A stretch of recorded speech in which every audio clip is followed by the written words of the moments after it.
வணக்கங்க, என் பேர் ரமேஷ். நான் ஒரு பிடெக் கெமிக்கல் இன்ஜினியரிங் பட்டதாரி. ஒரு கம்பெனியில் கெமிக்கல் இன்ஜினியராக வேலை பார்த்துட்டு இருந்தேன். நான் ரொம்ப முக்கியமான ஒரு விஷயம் சொல்ல போகிறேன். தயவு செஞ்சு இதை ஒரு 5 நிமிஷம் காது கொடுத்து கேளுங்க. கேட்டுட்டு எல்லாருக்கும் ஃபார்வர்ட் பண்ணுங்க.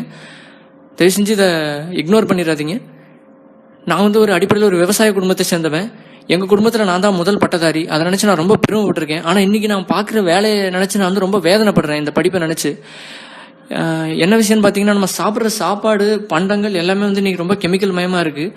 2-3 நாளைக்கு முன்னாடி நான் ஃபேஸ்புக்கில் ஒரு பதிவு பார்த்தேன். அதில் போட்டிருந்தாங்க, இது மாதிரி சாக்லேட்டுக்கும் ஐஸ்கிரீமுக்கும் அடிமையான கடைசி தலைமுறை நம்ம தலைமுறையாக இருக்கட்டும் அப்படின்னு போட்டிருந்தாங்க.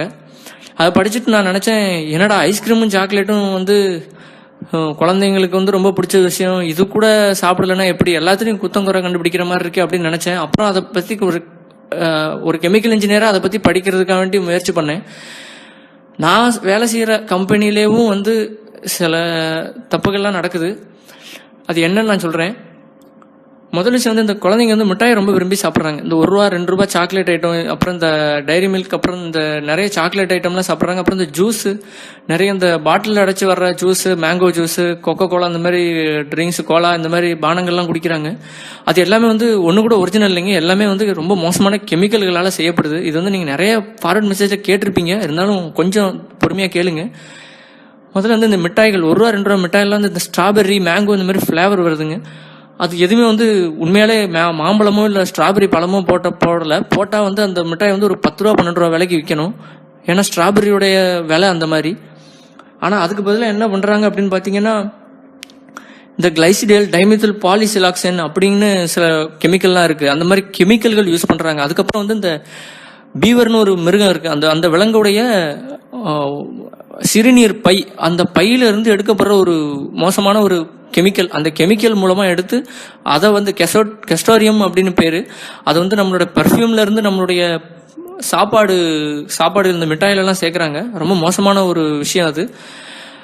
அதுக்கப்புறம் ரெண்டாவது பார்த்தீங்கன்னா, இந்த நீங்கள் இந்த இப்போ இந்த நிறைய ஃப்ரைடு சிக்கன் அப்படின்னு நிறைய கடை வந்திருக்கு. அந்த சிக்கன் கடையில் பார்த்தீங்கன்னா, இந்த நக்கெட்ஸ், சிக்கன் நக்கெட் அப்படின்னு சொல்கிறாங்க, சின்ன சின்ன சிக்கன் பீஸ். அதில் பார்த்தீங்கன்னா ரொம்ப மோசமான ஒரு கெமிக்கல், டெர்ஷரி புட்டைல் ஹைட்ரோகுயினோன், TBHQ அப்படின்னு சொல்லுவாங்க. நீங்கள் கூகுளில் பார்த்தீங்கன்னா தெரியும், பூட்டேன் அப்படின்னு சொல்லுவாங்க. அந்த கெமிக்கலை அது உபயோகித்து அதை இது பண்ணுறாங்க. ஏன்னா அது பெட்ரோலியம்லேருந்து கொண்டு வர ஒரு கெமிக்கல். அதுக்கப்புறம் பார்த்தீங்கன்னா, நம்ம சாப்பிட்ற இந்த ஐஸ்கிரீம், முக்கியமான விஷயம் நான் சொல்லணும்னு நினச்சது இதுதான். ஏன்னா ஐஸ்கிரீம் குழந்தைங்களோட ரொம்ப ஃபேவரட்டான ஒரு உணவாக இருக்குது. நிறைய குழந்தைங்க ஐஸ்கிரீம் சாப்பிட்றாங்க. ஐஸ்கிரீமுக்கு அடிமையாக இருக்கவங்க நிறைய பேர் இருக்காங்க. ஆனால் அந்த ஐஸ்கிரீம் என்னைக்காவது யோசிச்சிருக்கேன், அது ஏன் கெட்டி ஆகாமல், இப்போ நீங்கள் வீட்டில் பால் எல்லாம் சேர்த்து ஃப்ரிட்ஜுக்குள்ளே வச்சிங்க அப்படின்னா அது கட்டி ஆயிரும், ஒரு கல் மாதிரி ஆயிரும். அதுதான் ஃப்ரீசிங் அப்படிங்கிறதுடைய வேலை. ஆனால் அந்த ஐஸ்கிரீம் எப்போவும் என்னதான் -டிகிரியில் இருந்தாலும் அது மாவாக வருது. அது ஏன்னு யாராவது யோசிச்சிருக்கோமா?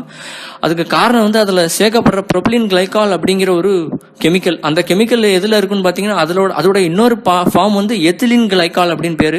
அது இந்த காரில் இருக்க ரேடியேட்டரில் யூஸ் பண்ணுவாங்க. எதுக்கு அப்படின்னா, உறைஞ்சி போயிடக்கூடாது தண்ணி அப்படிங்கிறதுக்காக யூஸ் பண்ணுவாங்க.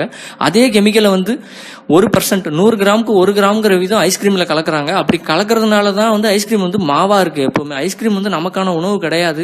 தயவு செஞ்சு உங்கள் குழந்தைகளுக்கு இந்த ஐஸ்கிரீம்ங்கிறது வாங்கி கொடுக்காதீங்க. அதுக்கப்புறம் பார்த்தீங்கன்னா, இந்த வெண்ணிலா அப்படிங்கிறாங்க. இந்த வெண்ணிலா ஃப்ளேவர் அது எல்லாருக்கும் பிடிக்கும், அது ஒரு டேஸ்ட்.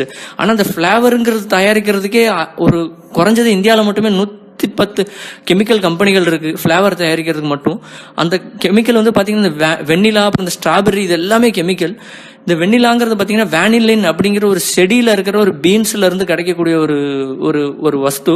அந்த பொருளை பார்த்தீங்கன்னா, வேனிலினை என்ன பண்றாங்கன்னா, இப்போ சிந்தட்டிக்கா சில கெமிக்கல்கள், பெட்ரோ கெமிக்கல், இந்த குவாக்கால் அப்படின்னு சொல்லுவாங்க. அந்த பெட்ரோ கெமிக்கல், அதாவது பெட்ரோல் எடுக்கிறோம் இல்லையா, க்ரூட் ஆயில் எடுக்கிறோம் இல்லையா, அந்த க்ரூட் ஆயில் இருந்து டெரைவ் பண்ற ஒரு தயாரிப்பு அந்த கெமிக்கல்.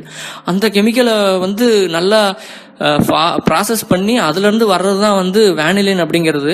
உண்மையான வேனிலின் ரொம்பவும் காஸ்ட்லியான, இந்த குங்குமப்பூ மாதிரி ஒரு தாவரம் அது. ஏன்னா அது இந்த மடகாஸ்கர், அப்புறம் தென்மேற்கு ஆசியா கண்டங்களில் சில நாடுகளில் மட்டும்தான் அது விளையுது. அந்த வெனிலினை வச்சு நம்ம வெண்ணிலா தயாரித்தோம் அப்படின்னா பார்த்தீங்கன்னா, அது கிட்டத்தட்ட ஒரு கிலோ 10,000 ரூபாயிலேருந்து 16,000 ரூபாய் விலை வரைக்கும் உண்டு. ஆனால் இந்த சைனாலேருந்து சிந்தட்டிக்கான வேனிலின் தயாரித்து கொடுக்குறாங்க. அந்த வேனிலின் பார்த்தீங்கன்னா 1 கிலோ 300 ரூபாய்க்கு தராங்க.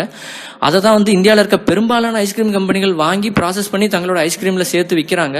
நீங்கள் எந்த ஐஸ்கிரீம் எடுத்துக்கிட்டாலும் அது கெமிக்கலால் இது பண்ண ஐஸ்கிரீம் தான். அதுவும் இல்லாமல் பால் வந்து ஒரு 20-30% தான் பால் சேர்ப்பாங்க. மீதி 70% வந்து பார்த்தீங்கன்னா இந்த மாதிரி மோசமான கெமிக்கல்கள் போட்டு தான் தயாரிக்கிறாங்க. தயவு செஞ்சு குழந்தைகளுக்கு இந்த மாதிரி மிட்டாய், சுகர் பேஸ்டு கன்ஃபெக்ஷனரி அப்படின்னு சொல்லுவாங்க, அந்த மாதிரி மிட்டாய் வாங்கி கொடுக்காதீங்க. நான் சொல்ற உண்மையா இல்லையான்னு உங்களுக்கு சந்தேகமா இருந்துச்சுன்னா தயவு செஞ்சு கூகுளில் போய் தேடுங்க. அதை பத்தி நிறைய பேர் எழுதியிருக்காங்க. எனக்கும் ஆச்சரியமா இருந்துச்சு. நானும் அப்படிதான் தேடி கண்டுபிடிச்சேன். ஒரு கெமிக்கல் இன்ஜினியரா சொல்றேன், தயவு செஞ்சு கெமிக்கலை கொடுக்காதீங்க குழந்தைகளுக்கு. மிட்டாய் வந்து நம்ம ஊர் மிட்டாய், கடலை மிட்டாய், எள்ளு மிட்டாய்லாம் எவ்வளோ நல்லது. நம்மலாம் ஒன்றும் நம்ம முன்னோர்கள் வந்து இழிச்சவாங்க இல்லை, நம்மளால கண்டுபிடிக்க முடியாத விஷயம் இல்லை. வெளிநாட்டு பண்டங்கள், இந்த கேக்கு, சாக்லேட்டு தயவு செஞ்சு வாங்கி கொடுக்காதீங்க, ஐஸ்கிரீம் இதெல்லாம். ரொம்ப நன்றி கேட்டதுக்கு. இதை நிறைய பேருக்கு ஃபார்வர்ட் பண்ண மறந்துடாதீங்க.